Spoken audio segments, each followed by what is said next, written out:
What's up, NAIA Report Nation? It's your boy Manny here. Welcome to another edition of the Report, NAIA Women's Basketball Podcast, episode 30. We have reached that point of the year now where we've got to start talking about it. The national tournament. It's never too early to start talking about the national tournament, in my opinion. I mean, when would it ever be too early to start talking about the end goal for everybody that's out there at any college level to get to and then win your national tournament? Is obviously the end goal, the what we're all striving for. And the reason that I wanted to start talking about it now, when you guys are watching this Monday, I'm recording this Saturday morning before I get over to some really good conference games this day, is because we officially started our first part, I guess you can say, our first I don't even know the word, but our first factor, I'll go with that, in how these teams will get an at-large bid, what an at-large bid is, all these other things. And the big reason I want to start this podcast and this platform was to explain to a lot of people how the NAIA kind of works when it comes to these type of things. Obviously we have a regular idea of the NCAA level because it's so broadcast on such a national platform. But we're not always going to be exactly like the NCAA. There are some things that are very similar. There are some things that are very different. It just kind of depends on what you're talking about. So I'm going to take this episode to pretty much give everybody a crash course in the national tournament, what we're doing, what is it, all this kind of stuff. How do we get into it? How do you not get into it? Those type of things. I'm going to give everybody kind of a breakdown. And I know some people have reached out already, and I've answered those people on our socials, but I'll put it here so everybody knows. Our plan is we will have our breakdowns and our brackets and all that kind of stuff. We're going to have that stuff. I do want to have, though, I'm not going to sit here and say that I know exactly how it works and I'm going to give you guys like in-depth, accurate. No, I think I have a grasp of it, but I have reached out to a lot of experts. I have reached out to a lot of people who do this and know how to do this. I'm doing this for a much longer time than I have. So I want to give you guys, I do want to throw some brackets out to you guys, and I will have something out. The goal is to have it up before Christmas, our first brackets and our first kind of teams, as well as, last four in, first four out, all that kind of stuff. But I want to make sure that it's done right. I want to make sure that we have the right information. I want to make sure that we have the right just knowledge of what I'm saying. I would rather take my time and get you guys quality answers. Maybe it's less, maybe it's not as fast as everybody wants, but it's quality over quantity. I can spit out a bunch of brackets every week, but it doesn't mean that it makes any sense. It doesn't mean it's not only going to raise more questions than answers, right? So that's what this episode's about. Just kind of giving you guys our plans for the national tournament side of things and what we're looking for. And then I'll touch on some weekday games that are coming up, to be honest with you. Going through the schedule, I have it here pulled up next to me. Not too much has been happening during the week. It's really going to be focused on the weekends now, but there are a few games that we can touch on from certain conferences, because again, we are pretty much in conference play at this point in the season. Now they're hitting December, everybody's finishing up their semesters. Hopefully everybody's finals are going well, and hopefully everybody's getting ready for the Christmas break and the holiday break, as when we get back into it in January, new calendar year means we're hitting the ground running. But again, so we're going to start on the national tournament. It's pretty much a national tournament focused episode. 64 team field. That is how many teams make the national tournament. It's a combination of conference tournament champions, which are your automatic bids. Those are your auto bids. When anybody ever talks about auto bid, that's what they're talking about mainly. They're talking about who won the conference tournament for the Sun, for the WAC, for the Mid-South, whatever it is. Every conference tournament champion will automatically be put into the national tournament, no matter how your regular season went. You could have been the worst team in the country, but if you win that conference championship in that tournament, you automatically get a bid in no matter what.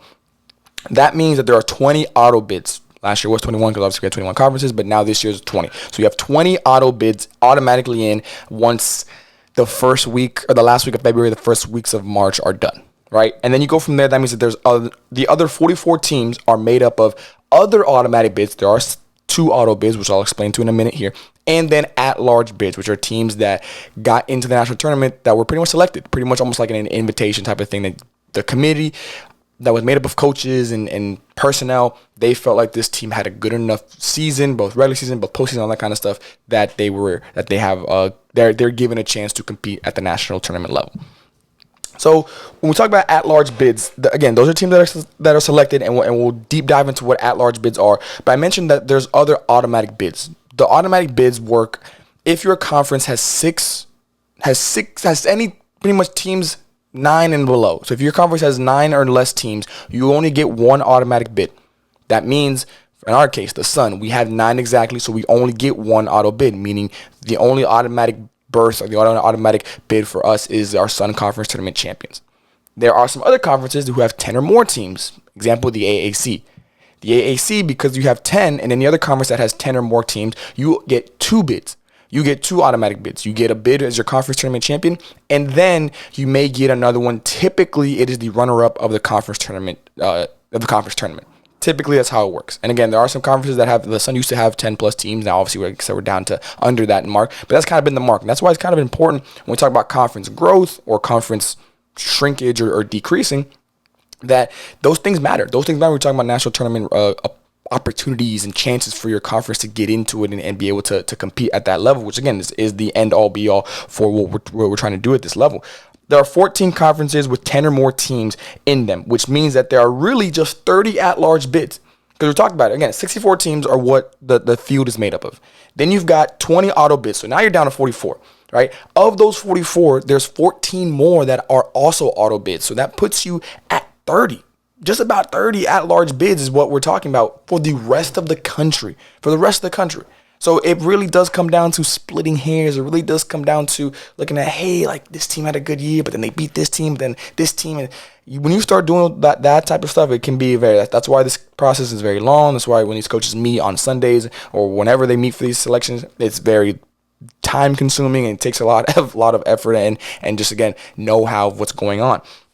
This season, again, things are going to change, obviously, because now we're down to 20 conferences, but nothing really changes at the same time because the conference that was obviously the North Star that's no longer with us or that has merged with the Frontier, they were only a one auto bid team anyway, auto bid conference anyways, and so was the Frontier. So really, it's just merging the 2 auto bids. You're still keeping, in theory, your auto bids from both conferences, so nothing really changes from that side of things, which again could have been a lot more of shakeups around the country, but it didn't end up being like that. At-large bids selected by a set or criteria. Again, there are things I'm going to deep dive into, RPIs, resumes, ARC, all this kind of stuff. And so people have an idea going into it. Today is when our first criteria will be released. The RPIs are going to be released. By the time you guys watch this, it'll probably be released within a couple of hours or so. I'm pretty sure it's going to be in the morning around 10 a.m. Central Time, 11 a.m. Eastern Time, something like that. It's typically when the NAIA releases these things. Now, I do want to note this. And it's kind of something that's fairly. I didn't even know it was only the second year for these things, but it's only the second year that we're going to be doing the RPIs, the ARC, and the quad, all this type of stuff. Like, it's only the second year. If you go to the NAIA website, again, just kind of a little bit of an assumption on mine, to be honest. The fact that the archives at the bottom of your ARC tab is only 2025, it makes me believe that this is only the second year, and after talking to some people, I'm pretty sure it is only the second year that this is going to be happening. So it's still fairly new. So that's why there are going to be some hiccups here. There are going to be some things that we're not really fully aware of. And even now, year 2, and there have been some changes that I'm going to get to in a minute here. But basically, like I said, it's resume, RPI, ARC standings, and quad. The resume has pretty much always been a thing. Goes for any team in the college level. Basically, just who have you played, who did you beat, those type of things. Nothing too. I think everybody has an idea of what a good resume looks like. Again, you were top in your conference. You lost low games. You won a lot of games. You won probably 20 plus games. I think is a good mark to be at. You lost under, definitely under 10. I'd probably say even under 6 or 7 games, stuff like that. And again, you went deep in your conference tournament as well. That's part of your resume. It's not just regular season. It's also postseason. Like, what did you do in the postseason of your conference? Then we go to RPI. This is the first thing, and I want to start with this one because again, that is coming out today, this morning, Monday. You have your strength of schedule. Basically, how tough was your schedule compared to the rest of the country? Who did you play? Where did you play at? Stuff like that is what kind of goes into your strength of schedule. I will also have, before I forget, I will have an example at the end of the episode, kind of putting it all together that will have, it'll be Dakota Wesleyan. And I'll explain why there'll be the example, but that'll be the example of a team that got an at-large bid in last year's national tournament. You also have your record, obviously, again, who did you, your season, how did you do it? You look at your win percentage. Win percentage is very important. Again, obviously, the higher percentage with a better record is what you're trying to get to here. Then you also have your opponent's winning percentage. Basically, who you played, who did they play? Because if I'm going to schedule Team A and I beat them, cool. But then you look at Team A season, they didn't have a good year, even if they were a great team. And again, for an example's purposes, let's say Dort. All right, if I'm scheduling Dort, my first game of the season, and I win. Wow, that's a really big win. Cool. But then you look at the rest of the season, and Dort doesn't have a good year. Dort doesn't have the year that they have been known to have. Now, to be honest with you, now that win against Dort at the beginning of the year doesn't hold as much weight as it would have in another year. So that's why your opponent's winning percentage is important. Granted, it does have some type of like, you don't control that, which is why last year they had your opponent's winning percentage, which I think was too deep into it, if I'm being honest. They've taken that away this year. It is just your opponent's winning percentage, because you can't control you can't control your opponents beating their opponents, and you can't control your opponents beating your, like, that's too, like, we're going too deep into it now. So I'm kind of glad they got rid of that. They just kind of put that more into your opponent's winning percentage, which I think is a good tier. I think that's a good level to be at. And then this is constantly changing. Your RPI is going to constantly change because it's going off of how many games you have left, as well as how many games you've played. That kind of works. You have a good RPI, at the beginning of the year, because you have a lot of strong non-conference scheduled games at the beginning of the year in the fall. But then it might not be that high towards the spring, because your conference is just not received on the national scale as deep or as competitive as some other conferences, which is that's part of the name of the game. It happens. Again, first RPI is dropping today, so keep an eye on that. When you're looking at that, it will be, your RPI ranking will be the far left. That'll be the number that the team, that'll be how the teams are organizing. Then you'll obviously have the team name. Then you'll have your RPI rating. What the rating is. Obviously, the higher the rating, the closer to 1.00 or 100%, the better your RPI is right now. Then you'll have your strength of schedule ranking, and you'll have that percentage there, your opponent's winning percentage, and that'll be how the breakdown will be on the graphic when you guys go to the NAIA website for women's basketball. Top 25 does not hold the same weight it used to. I'm going to say that again. Top 25 does not hold the same weight that it used to. I'm not saying that being in the top 25 or being receiving votes doesn't help. It does help, obviously, but it is not the end-all, be-all. I've said that before, and I'm going to continue to say that. Of course, every team wants to be number one in the country, ranking-wise. Who wouldn't? If you don't want to do that, then you're playing the wrong sport, the wrong level. But that is not the end-all, be-all. So just because, for example, Bethel, who's in the number 2 all year, or even Dorr, who's been number 1 all year, just up to this point, I should say, that doesn't mean they're going to be number 1, number 2, respectively, in the national tournament. It could be anywhere else. Right? The rankings do not have a direct correlation to other things. Just wanted to point that out there before I continue. We talked about resume, we talked about RPI. Now we're going to talk about the ARC standings. ARC is a little interesting. It's a little not confusing once you understand what it is. It's basically the NAIA grouping the country into regions, and then therefore grouping the conferences into regions, pretty much putting teams against other teams in these conferences. So I'm going to go off of last year's, which is included the North Star, obviously, and then I will because obviously they had to redo it with now the North Star not being there. I do have on good authority one change that I know for sure will happen, but at the same time, I'm not 100% on the rest of them, so I'm kind of going to give you guys just off of geographicals. There's no type of like research done on it aside from just looking at a map and saying, okay, well, this makes sense, and we'll go from there. Doesn't mean that the NAIA has to do that. They could go, they want to have the GPAC and the Sun in the same. It's not my business. That's up to them. That's what they decide. That is what it is.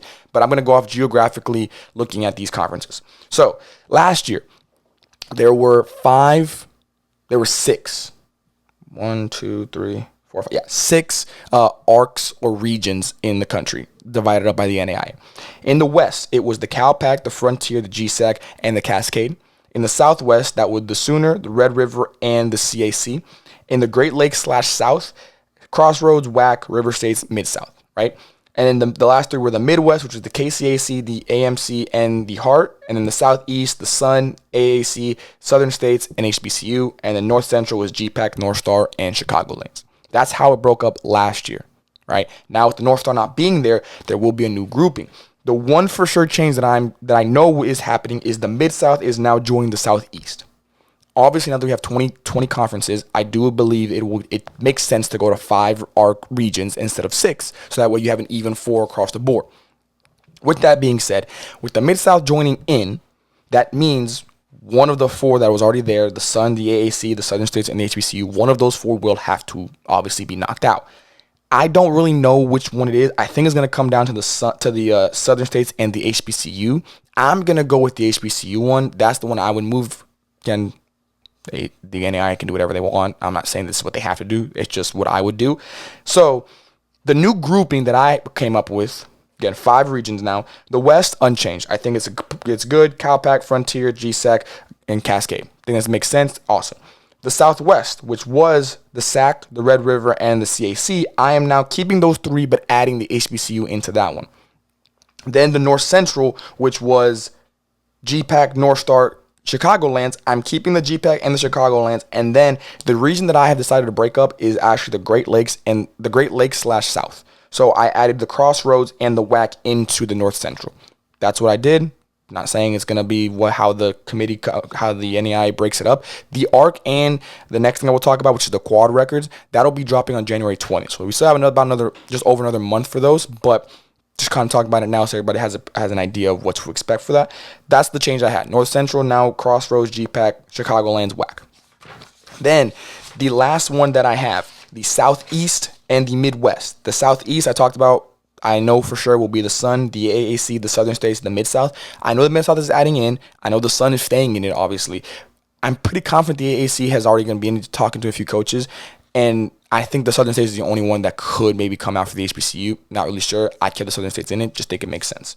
And in the Midwest, KCAC, AMC, Hart, like normal. But then I added the River States into this conference, into this region. Playing teams in your ARC is added to your resume. All right. So when you go to the NAIA website, you go to the ARC standings, you'll see it broken up into the regions, and you'll see standings, just like as if it was a conference. It's basically a glorified super conference. That's the best way I can put it. If you play teams in it, which you do within your conference, and you should be doing it, you're trying to do within your non-conference schedules, then that helps your ARC ratings to going up. So in the Sun, for example, Southeastern, if they play a team from the Mid-South in a Freed-Hardeman, for example, and they win, or the winner of that game, I should say, it helps your ARC standing, because now if you're higher in that ARC, that means you were one of the best teams in that region, therefore gives you a better resume to be able to go to the national tournament and whatnot. So that's kind of what the ARC standings do in terms of at-large bids and trying to get to the national tournament.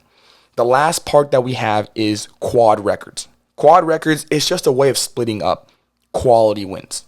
Right? You have 4 quads. You have quad 1, quad 2, quad 3, quad 4. Pretty self-explanatory. Obviously, you want quad 1 wins. Those are hold the most weight.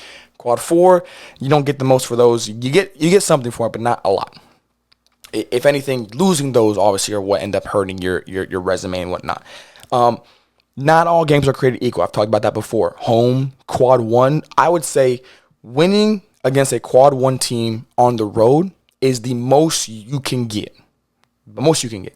And then on that same scale, losing a quad 4 team at your place is the worst thing that could happen. And then you kind of get mix and match with that. You got quad 2s, quad 3s in there as well and whatnot. Home and road games matter. Like I said, I'm not a proponent of it, but to me, the win is a win.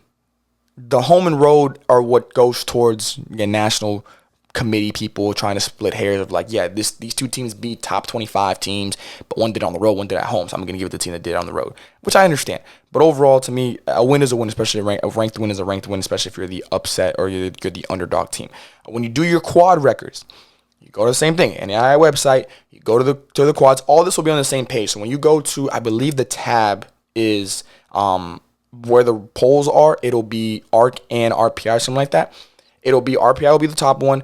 ARCs will be the second one, and then quads will be the last section on the website page that you go to. When you go to your quads, it'll be broken up by team. It'll be by the team's first name, so it'll be in alphabetical order, and then you will have the breakdowns per quad. So teams that are 9-0 in quad 1, how they did quad 2 games, all that kind of stuff, as well as winning percentage. Again, the teams that have better quad 1 and quad 2 games will be able to have more of a say in whether or not they're picked to be in the national tournament when that time does come every year.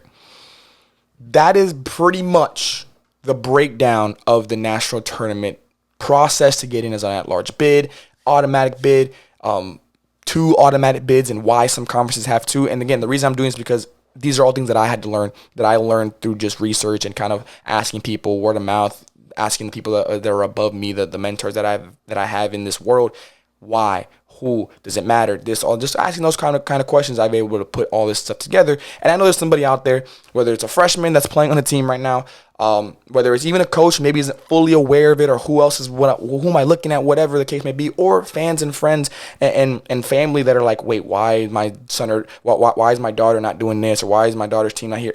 this is kind of your crash course to help you understand, okay, now I kind of get it. I have an idea. I'm not saying I'm saying. Well, I'm not going to say that everything I'm putting out there is 100%. There are some things that I would, again, put my money on, again, like the number of conference teams, number of conferences, the conference total of teams does matter. 10 does give you 2 automatic bids. Under 10 gives you only 1. Those type of things I'm 100% on.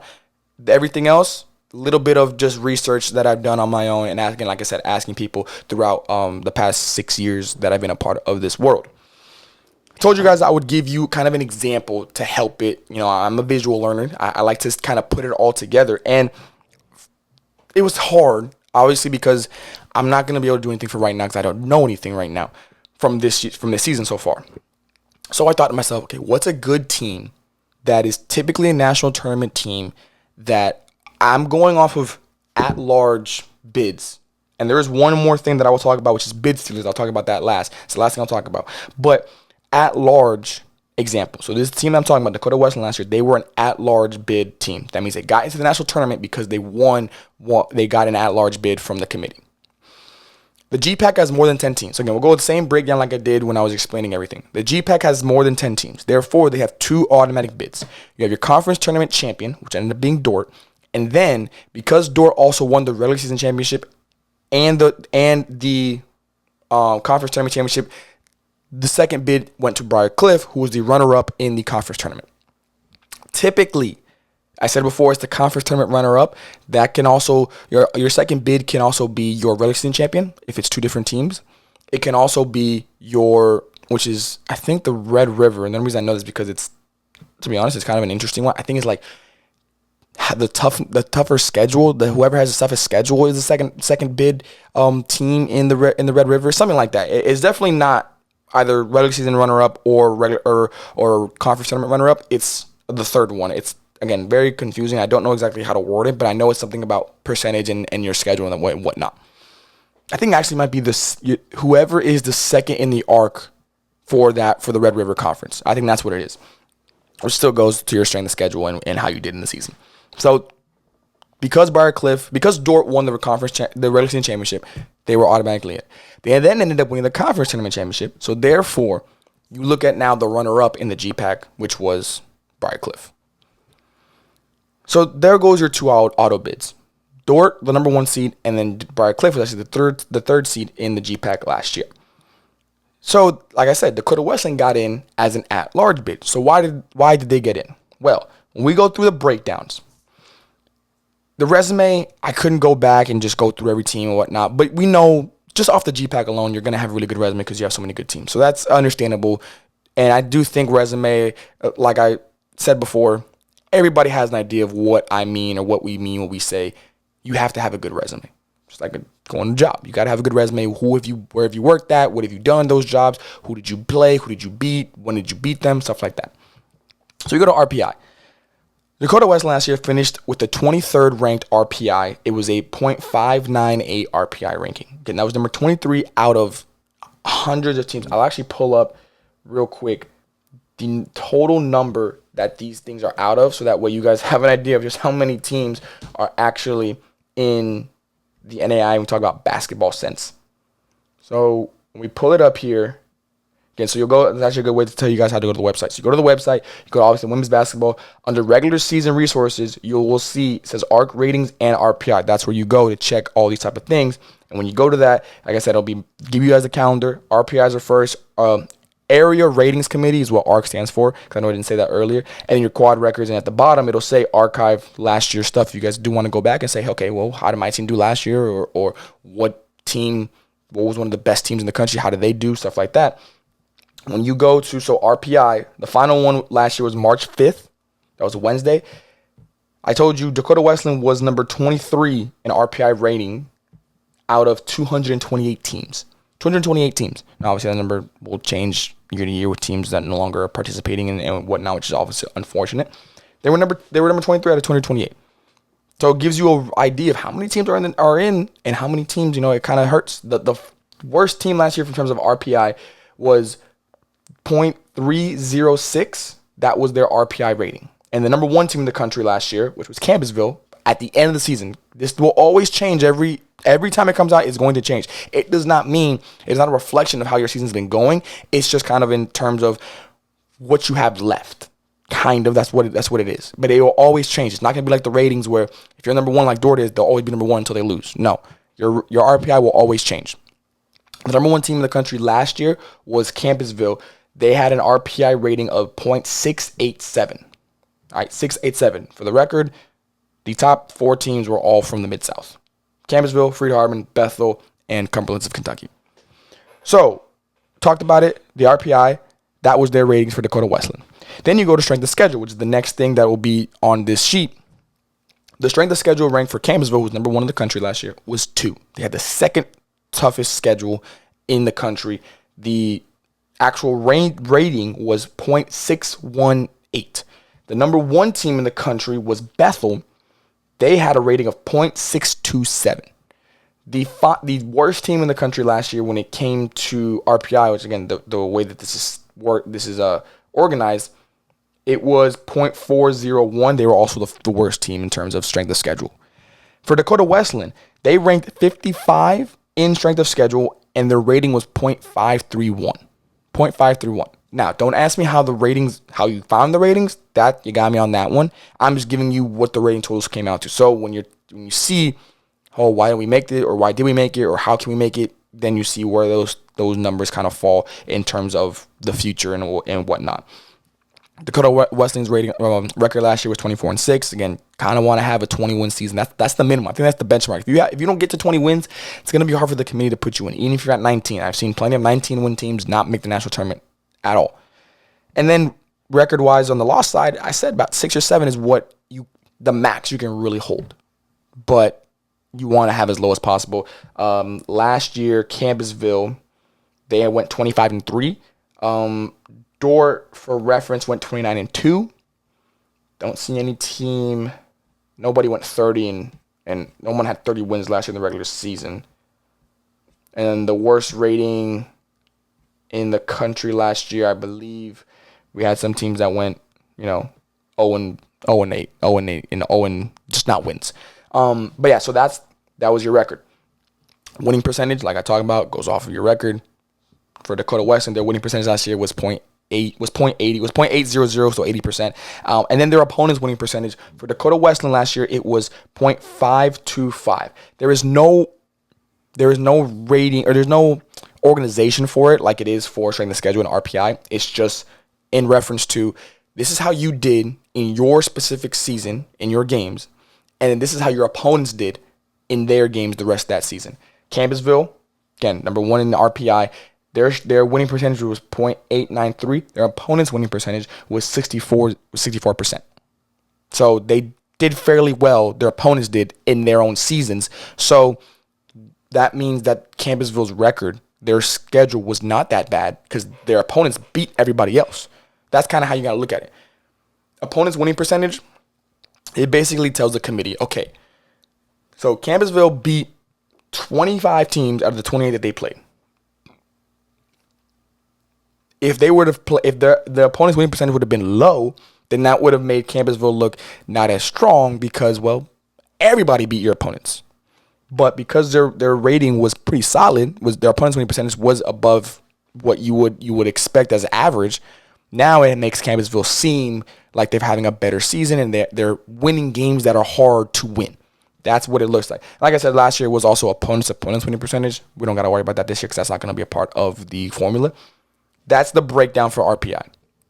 So a recap for Dakota Wesleyan, 23rd in RPI rating in ranking. Their rating was .598. They were 55th in strength of schedule, and their rating in that department was .531. They had a 24-6 record, and their winning percentage was 80%. Their opponent's winning percentage was .525. Their arc standing was 6th. They were 6th in the North Central arc. Now, the arcs are not, they're not going to see every team in the arc, but you just kind of have to understand, okay, well, and then that's kind of how I did it, and we'll go back into it so I can show you guys what I mean. In that arc, so March 5th, the last day that the arcs came out, for the North Central, it doesn't say what conferences are in the arcs. What it does is you just see the teams, and you might have the little research, or just, off the top of your head like I do. They'll standings in the North Central last year for their area was Dordt, Briarcliff, Hastings, Dakota State, Governor State, Dakota Wesleyan, again, number 6. The reason I know that GPAC is here is because obviously Dakota Wesleyan and all of them are in the GPAC. Then Governor State is in the Chicagoland, and then towards the bottom, you also see, what did I say? Who else was in this conference? It was the North Star. Dakota State last year was in the North Star. So obviously that's how I just know who's in it, because you just look at the teams, understand what conference they're from. So like I said, Dakota West was number 6 in this area, and that's pretty good because, again, you have the GPAC and you have the North Star at the time, which had 2 really good conferences, and then the Chicagoland, who had a really good year last year. It means that you were the 6th best team. Dakota West was the 6th best team in this area with these 3 conferences involved, which obviously that means that you're 6th best out of Dakota. The GPAC has over 10. Chicagoland, I think, might have over 10, if not close to it. So you're looking at about almost 20 teams right there. And the North Star had under that. So you're talking about almost 30 teams. You're number 6. Pretty good. Pretty good. And that's only with 3 conferences. Now you're adding a 4th. Even better, right? Let's assume each conference has 40 teams, and you're now the 6th best. It's going to help you in the resume side of things. And their quad record last year for Dakota Wesleyan, it was 4-5 in quad 1, so not the best, not bad. 9-1 in quad 2, which is obviously very, very helpful. 3-0 and 8-0 in quads 3 and 4 respectively. Very important to understand that. And as a matter of fact, if you go to, or when you go to the quad records, it says what arc you are in. It does say what arc you're in. So you'll go there. It'll be in alphabetical order. You go to your team and you go to Dakota Wesleyan. It'll say North Central, and then you just the breakdown of your quads. You want to have as many quad 1 wins as possible, but at the same time, you don't necessarily want to just overload on quad 1, because then if you don't win a single one of those games, now you don't look, you don't have a solid resume to build off of. You'd rather have, in my opinion, 3 to 4 quad 1 games if you can. I know it's hard for teams to schedule all these games and whatnot, but if you can, you want to get about 3 to 4 quad 1 games. Then you want to have a good amount of quad 2 games if you can't get those quad 1s. And quad 3, quad 4, I feel like the majority of the country is going to be in that realm. Then your quad 2s will be the next highest. And your quad 1s, look, you got to be one of the best teams in the country to be a quad 1. Not everybody can be quad 1. Dordt, quad 1. Marion, quad 1. Bethel, quad 1. Campbellsville, quad 1. Dakota State, I'd put quad 1. Dakota Wesleyan, I think, is to put in reference, I wouldn't be surprised if Dakota Wesleyan was a quad 2. They're no lower than a quad 2. No lower than a quad 2.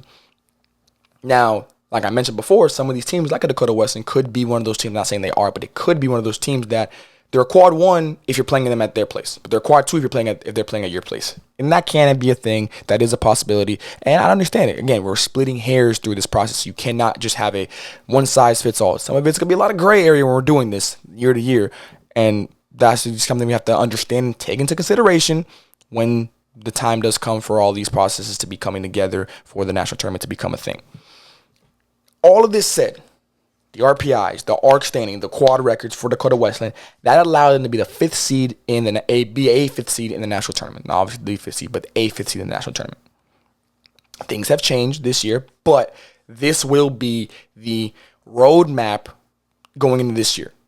Obviously, as I get more information, I will relay that to all of you and be able to tell you, okay, well, this is what changed, this is what didn't change. I'll be able to say that. But going off of last year and just kind of adding on what I do know now, this is what we're looking at when in terms of formula.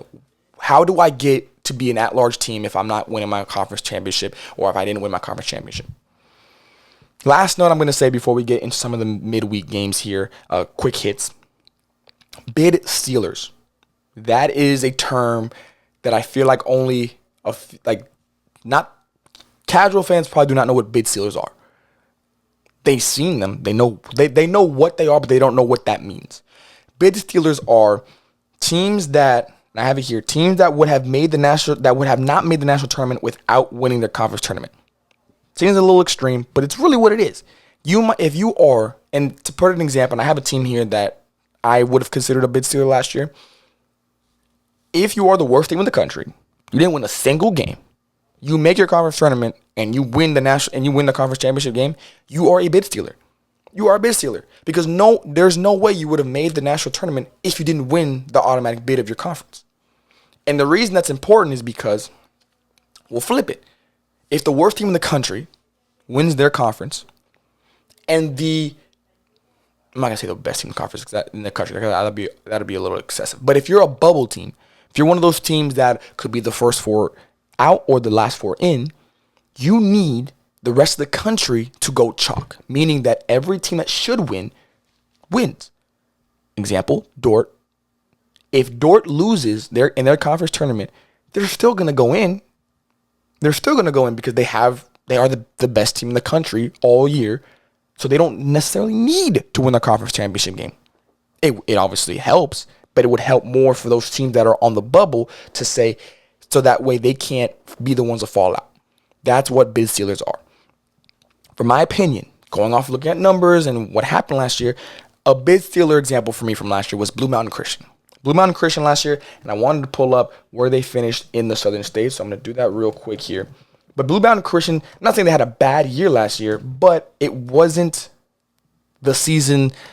It wasn't ideal. It wasn't the greatest season either. It was a season that, again, I don't know if they make it. I'm not saying they don't make it, but I don't know if they would have made it being just another team looking for an at-large. Last year in the Southern States, they finished 7th. They would finish 7th. In the Southern States that William Carey, Loyola, I believe were the only two teams that made it out of the Southern States. Blue Mountain Christian would have been a bid stealer. And they are a bid stealer. And there's nothing wrong. I don't want anybody to think that being a bid stealer is a bad thing. If anything, that's almost a compliment. Because you, in a week's time, just about, you did something that not a lot of people believed you would do, which is win your conference championship game. Win your conference tournament, better said. You then ruined the playoff and national tournament opportunities of another team that didn't handle their own business. That's a compliment in my book. So when you look at it, their RPI ranking last year was 54. That rating was .566. Their strength of schedule was 37th in the country, .541. Their record, 18-10. Like I mentioned, you want to be about a 20-win team, and you want to have less than 10 wins. I'm not less than 10 losses. I'm not saying 10 or less. I'm saying less than 10. If you get 10 losses, it doesn't look right. It just doesn't look right. The winning percentage was 64. For reference, Dakota Wesleyan was at 80. Almost a 20% difference. And then you look at their opponent's winning percentage. Again, I'm not going to go opponent's winning percentage, but their opponent's winning percentage was .545. For reference, Dakota Wesleyan was .525.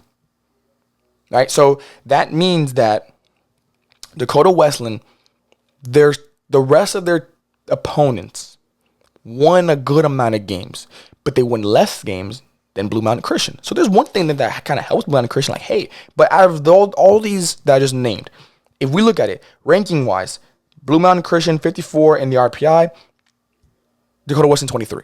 Clearly Dakota Wesleyan. Then you've got strength of schedule ranking, 37 for Blue Mountain Christian. Then you look over at strength of schedule for Dakota Wesleyan, actually 55. So Blue Mountain Christian won that one. Then you look over at the schedule, just the schedule, flat out schedule, 18-10, 28, 24, and 6. Clearly Dakota Wesleyan. So right now it's about 2-2. Then you look at an opponent's winning percentage, it's a percentage in favor of Blue Mountain Christian, saying that they had better opponents that won more games. But at the same time, now you see how close everything is. You're looking at a lot of different things. And if it does become into one of those things where like, hey, you're looking at it weird. Okay, then you go to ARC standings. Okay, you looked at the RPIs and strength of schedule. Okay, pretty even across the board. Then you go to your ARC standings. They were 9th in the Southeast. 9th. Dakota Wesleyan was 6th. And that holds a little bit of weight. Then the quads. This is where really, for me, kind of 12 quad 1 games for Blue Mountain Christian. 4-8. Both them and Dakota Wesleyan were below 500 in the quad 1 games, but 4-5 is better than 4-8.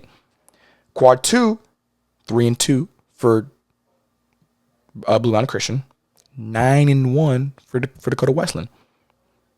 And then quad 2 and quad 3 for both teams was 11. Both teams were undefeated in both those quads. So congratulations there. But that quad 2, not that great quad 1. That's how these things are done. And then once all that information is out there, it does come down to just the committee saying, well, okay, which team do we believe has done more and deserves a right to fight for the red banner? I do not know if Blue Mountain Christian would have made it into the national tournament as an at-large bid without winning the conference tournament. And the final kind of point I have, they were the 13th seed in the Naismith quadrant. And this is how I'll wrap up this episode real quick.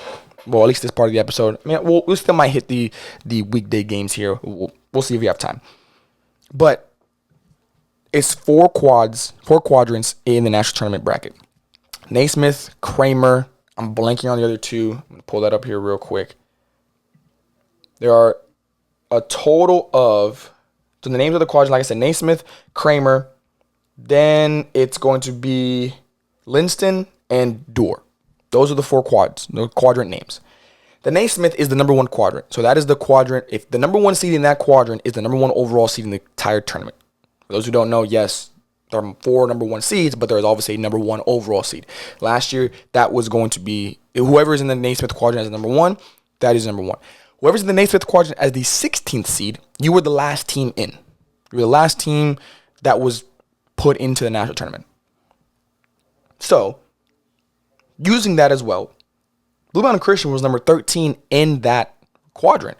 So it's safe to say they were closer in that region of being one of the last teams in, even though they won the conference tournament. So in other words, winning a conference tournament guarantees you a bid. It doesn't guarantee you a good seed. It doesn't guarantee you a great matchup in the first round. It doesn't guarantee you're hosting it. It just means you're in. Now, once everybody else is done with their conference tournaments, now it's on the committee to decide, all right, where are we seeding these teams? Where are we putting these teams in response to each other? So if the committee saw that the information, because again, conference tournament, yes, it's the championship is taken into consideration, obviously, but it's not going to sway the committee that much if nothing else was really worth swaying. Even with being a Southern States Conference Tournament champion, that the resume that they had only got them, again, this is not, we haven't talked about who they won, who they beat, whatever, but everything else got them the 13th seed in the first quadrant in the Naismith. So understand that bid stealers are going to happen. For all those teams out there who are listening, who are watching, bid stealers are going to happen. There are some teams who probably know they're bid stealers. Like, I wouldn't be surprised if there's a coach out there saying, hey, we need to win our conference tournament championship because that's our best chance of getting into the national tournament. And there's nothing wrong with that. Not everybody's going to get an at-large bid. 30 at-large bids every year. You can't expect every team to believe they have a chance at it. That's why the focus is always on your conference. You win your conference, you don't got to worry about who did I play, who did I beat that beat this, that did. No one wants to have to do that every single week, every single game day, and worry about that. That's why we always focus on your conference tournament championships. Once that time does come, and if you are not one of those teams that win your conference, all right, well, yeah, now you got to turn your attention to, okay, do I have a chance here? And this is not science. You know, typically the saying, it's not rocket science. No, this is rocket science. This is confusing. There is no set way of doing this, even though everybody loves to think there is. Whether you're talking about the NCAA level, the NAIA level, or even at the high school level. This is not a set way to do this. It is just the best way, given information, and we always find new ways to try and make information make sense and put a number to it and put a quantity on it and value, whatever. But at the end of the day, it is going to be a group of people who come together and decide. There are going to be some, just for sure. Again, Dort, we know they're going to be in it. Bethel, we know they're going to be in it. But then you've got your Blue Mountain Christians, Dakota Wesleyan. They have a better chance than Blue Mountain Christian does. I'm talking about this year now. But that doesn't mean that Dakota Wesleyan's locked in. They haven't had that great of a season so far. They've had a good season. They have that great season. They've had some upset losses. You know, they can't go bad in the GPAC. You got teams like Concordia, for example, who are coming in guns blazing. So these are all things we have to keep in mind when we're going through this process. Like I mentioned, first RPIs are going to come out today. Once you guys are done watching this, probably might even be out by the time you guys are watching this. And then January 20th will be the first RPIs, first quads and arcs. Again, when I say first quad, I just mean it'll give you the records of all the teams that have played already and who is in what quad. I do not know, and I will try to find out, teams that, like, what team is a quad 1, what team is a quad 4. I'm going to try and find that out. I can't guarantee that. Quad 1s are easy to figure out, obviously, because, again, they're your best teams in the country. Quad 2s and 3s is going to be a little confusing. Quad 4s, your worst teams in the country. Again, don't really know what that criteria is going to be. I'll try and find out and relay. Maybe I won't say the teams, but I'll at least give you guys an idea of, like, this is what I mean when I say quad 4. This is what I mean when I say quad 1. That's going to do it for the national tournament part of things. I did want to hit on a few games this week Again, not a lot of stuff, and I do want to wrap it up here because I want to get ready to watch some of these games. So I'll be kind of a quick fire here. Going through Cascade, got no games on there during the week. Same thing for the Frontier, the Southern States, no. Crossroads, no. The WAC does have Defiance versus Lawrence. I've got Lawrence in that one. I'll give you guys my winners. I'm not really gonna deep dive into it too much, but I'll at least give you guys my winners. The Heart Thursday, Graceland versus Park. I'm gonna go Park in that one. I think they need to get that win. I'm gonna give them that win on that one. The first game that I would kind of deep dive a little bit more into would be AAC Milligan versus Pikeville. Pikeville dealing with a big injury to their roster right now, obviously. I'm gonna go Pikeville though. I do think they still have enough to get by Milligan and get through the AAC, but this is a game to keep an eye on. Milligan has a chance here to really grab a stranglehold of that number 1 spot, especially because right now I believe it's them, Pikeville, and Bryan are the other 3 undefeated teams. Again, that's before obviously Saturday's games happen, but keep an eye on that game on Wednesday. I might be having to tune into that one for sure. HBCU, you've got Dillard on Tuesday versus Suno. I'll go the Knights in that one. Then Thursday, Oakwood versus Philander. I like Oakwood to come out with the win there. Red River, Thursday, pretty loaded. Olu versus Jarvis. Receiving votes to LSU Shreveport versus LSUA. Love that one. Going to go Shreveport, but love that one. Texas Arcana versus Louisiana Christian. Xavier, UNT Dallas. A&M San Antonio, Texas College. And North American versus Southwest. I'm going to go, like I said, the big game for that one will be the LSU off pretty much. And I'm going with LSU Shreveport in the win. For the Chicagoland Wednesday, you've got one game, IU Northwest versus St. Francis, number 18 in the country. Going St. Francis. Reminder, I'm pretty sure the rankings are coming out on Wednesday. The newest poll, I believe, will be polls 3. AMC, Monday, Wednesday, Thursday, one game apiece. Hannibal Lagrange versus Harris Stowe. Then Lagrange got Stevens, and then Harris Stowe versus Central Baptist. I'll go Harris Stowe, Stevens, and Central Baptist in those 3 games. The GSAC got Thursday, Park Gilbert versus Ottawa, Arizona. I'm going to go Park Gilbert.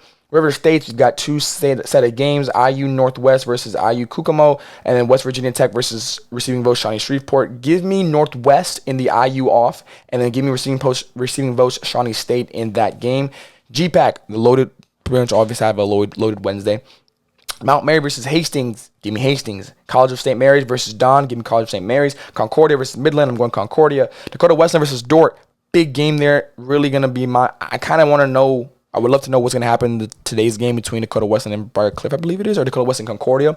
So I'm going to go Dordt. I would go Dordt either way. I'm just saying I feel like it could be a closer game if Dakota Wesleyan's got some momentum going into that game, but I'm going to go Dordt. Morningside versus Briarcliff, give me Briarcliff. And then Waldorf versus Northwestern, give me Northwestern. In the SAC, Monday, Southwestern versus Oklahoma City. Give me Oklahoma City in that one. Thursday, loaded Thursday for the SAC. Receiving votes, MACU versus John Brown. Give me John Brown in the upset. USAO versus College of the Ozarks. I'm going College of the Ozarks. Oklahoma City versus Texas Wesleyan. Give me Texas Wesleyan. Wayland versus Langston. Could be an underrated game there. I'm going to go Langston. And then Oklahoma Panhandle versus Central Christian. I'll go Central Christian in that one. And then we do have some non-conference games lined up during the week as well. Oakland City versus Receiving Votes Spring Arbor. I've got Spring Arbor there. Fisk versus number 7 Freed Hardeman. Give me Freed Hardeman. IU Columbus versus Receiving Votes Governor State. I'm going to go Governor State there. I think they need that win. I think they're going to be able to handle business there. And then IU East versus Receiving Votes Taylor. Give me IU East in the upset. And that's going to do it for this episode of the Hoop Report. I hope you guys enjoyed it. I'm going to go catch the rest of these Saturday games. Y'all should be doing the same thing. Hopefully y'all did the same thing, I should say. And I'll catch y'all in the next one. Peace.